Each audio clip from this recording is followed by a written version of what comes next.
3 years ago. Atlanta is like a killing field, and your governor ought to get off his ass and do something about it.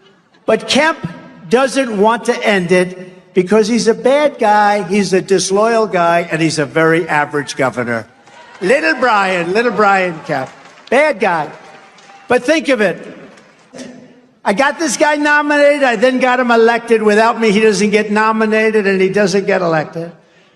He had no chance of winning either one. I've had you up to here, Brian. I've had you up to here. He's a bad guy, and he's not doing this country a good service. So I did these two big rallies, and he won. He did win. He won by like 2%, but I got him by doing massive rallies, and I really worked hard.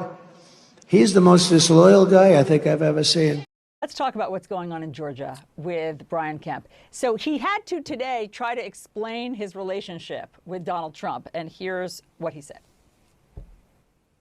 I had a great relationship with Mike Pence. I had a great relationship with President Trump. I've never said anything bad about him. I don't plan on doing that. I'm not mad at him. I think he's just mad at me, and that's something that I can't control. Your status, like, do you think that his kingmaker status, Donald Trump's, hinges on this? Well, I mean, look, I think he's still extremely influential with Republican voters. It's just in this particular case, he ran up against somebody who figured out how to solve the equation. It doesn't mean Donald Trump isn't an influential person anymore. But Kemp's also had the benefit, too, of having, and sometimes in the Republican Party, the way you can explain success is by having all the right enemies. DeSantis in Florida has this right now.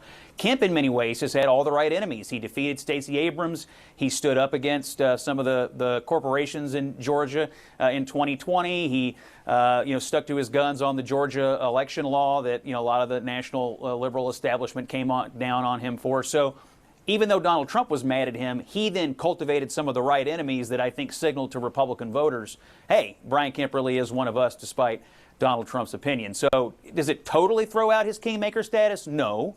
Does it show a way to stand up to Donald Trump? Yes. And does it show the right way to run a campaign when you have this dynamic? Absolutely. People should study the Brian Kemp model. It's interesting to hear what some Republican governors are now saying about Donald Trump and how he's conducting himself in 2022. Basically, they're calling his involvement his personal vendetta tour. And one of the people talking about it is former New Jersey Governor Chris Christie.